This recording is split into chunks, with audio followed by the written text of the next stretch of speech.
لگل دوماندنا کریزا دارایی لهرما کردستانی کمپانیا چاوی گشتیاری لسال 2016 شیایه کرتا گشتیاری برفره بکه و قازانجک باش به دست و بینه و بریار دایه هندک قازانج لسر خودان پشکن وی کمپانیای پارو بکه. ریوبری کمپانیای چاوی گشتیاری دو کنفرانس که نوچه‌ای دا گوت جبو سال 2016 اوان یه برژه لصدا 8 وکو قازانج لسر خودان پشکان دابش بکن که جوی هجماری لصدا 5 پاره کاش و اوادی وکو کارتا چاویلان دبی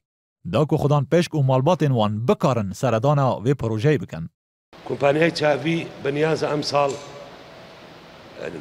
برژه لصدا 8 قازانج بسر خاون پشککان وەک پێشەکی قازان زابەش بکات ئەو لە سەدا 8 بەم شێوەی خوارەوە بێکە لە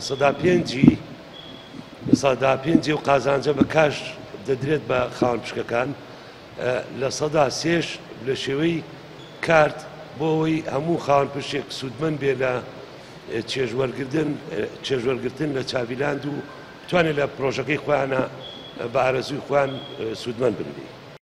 کمپانیای چاوی گشتیاری را گهاند اف قازانجا که ای سال یه لسر خودان پشکان ورا پارو کنن بای 6 میلیارد و 700 میلیون دینار پاره کاش و جبلی ویجی 4 میلیارد و 19 میلیون دینار وکو کارتا چاویلان یه بدن خودان پشکان. سپی دابشبونی پشک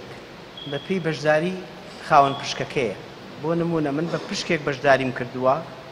باە ئەو پشکە منیش قازانج وەرەگرم هەیە بە 10 پشک بەشداری کردووە یعنی تۆ هەیە چەند جارێک پشکی کڕیوە بەڵام هەر یەک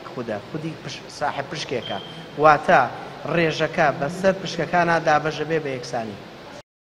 لەگۆڕ بەرپرسên چاویلان di nihada ev qazanc mezinterîn serkeftina aborî li Herêma Kurdistanê tête zanîn ku zêdebarî krîza darayî û nebûna mûçe ewan şiyane ne tinê zererê nekin belkû qazancek baş bi dest vebînin ku heta ji sûdên bankî jî zêdetir bibe. Karbidestên çaviland amaje bi wê dikin ji bo sala têt yê çend yarî an ku lîstokên nû yê bêne vê derê û plan hene qazanca sala têt zêdetir be û proje jî berfirehtir bibe.